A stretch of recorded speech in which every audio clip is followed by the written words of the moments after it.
clairvoyant psychic and a contactee, and I'm with Michael Vast of the Vast Experience. We thought it'd be a lot of fun to talk about some of the ways you can follow signs and synchronicities in order to really recognize the energetic pathways that are being laid out before you in life. What do you think? Yeah. Okay. Yeah. Let's talk about that. Recently, we were camping on Vancouver Island, and while we were doing so, we would drive to some really remote areas, and we were trying to find just interesting spots to either meet different kinds of beings, interact with the energies, really get to know things that were going on in that capacity. And sometimes when we were driving, we would have these really interesting signs and synchronicities laid out before us for us to follow to get to the right campsite. Mm-hmm. Yes, we were driving down this winding road, Yeah. and we were looking for a camp spot on whatever side, didn't matter, and we're by these little lakes. And as we were coming up to this one area in this one corner, an owl flew right in front of us and glided right down along the pathway that we were following. Yeah. And we came up to that one area, and it just sat on a branch right beside the road, squeaking at us, right at us, just right there. And it allowed me I can put photos in of the animal. I got video of it as well.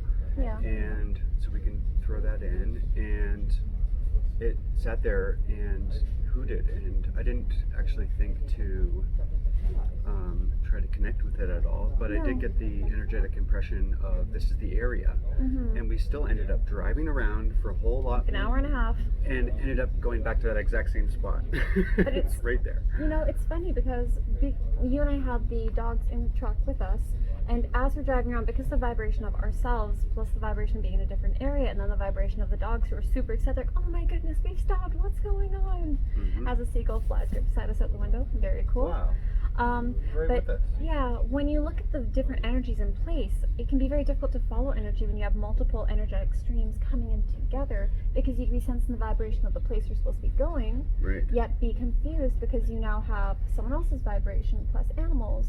And so if we had actually taken a moment to calm our energies, we would have recognized what we needed to do. However, even ourselves, we didn't think to do that, and we're just trying to make reference of it for the rest of you.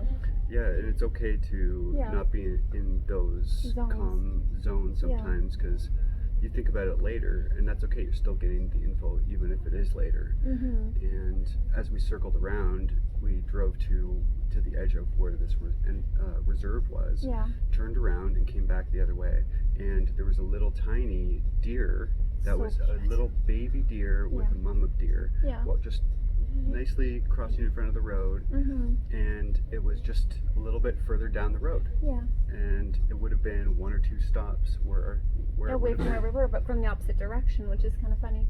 And we saw how many owls? I think like 3 or something. Yeah, probably the same one twice, multiple times, and even when we woke up from that campsite, he was still there, just cawing at us and making hilarious noises. You know, it's interesting because when you look at a lot of the extraterrestrial multidimensional experiences, owls are often found like hand in hand with a lot of ET contact. And so deer too. Yeah, that's right. Deer too, their eyes. Yeah, the large black eyes. And so when we look at this aspect and we think about it, it's kind of funny because when we had set up camp for the night and got everything all sorted, we felt a tremendous amount of multidimensional extraterrestrial energy in our area and saw quite a few craft going overhead. And, you know, it's kind of funny because we didn't actually hear any of the birds because it was actually quite dark by the time we had set up camp.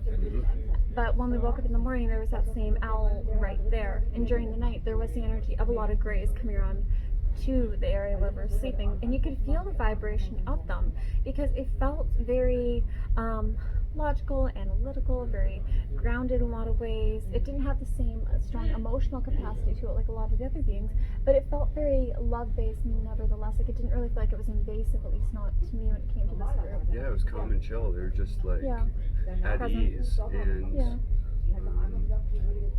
a little bit further up the road, I remember when I shut the door and I heard it sounded like a stick going tuk tuk. And then I turned and I said, hello? And I got a little vocal noise, and I would assume it was Sasquatch, but I don't know. Most likely. I don't know. I didn't get to actually see anything. But we weren't really by anybody, so it shouldn't have been another human. Yeah, and it was all within the same vicinity, all within the one area. Yeah. So you gotta look for those little things, and sometimes they're so minuscule, so little. Yeah.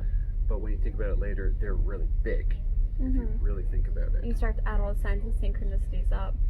But we just want to make this a short video. I wish you peace, love, and light. And I hope that gives you a better idea about how you can start following the energetic streams to get to the locations that you need to be. Bye.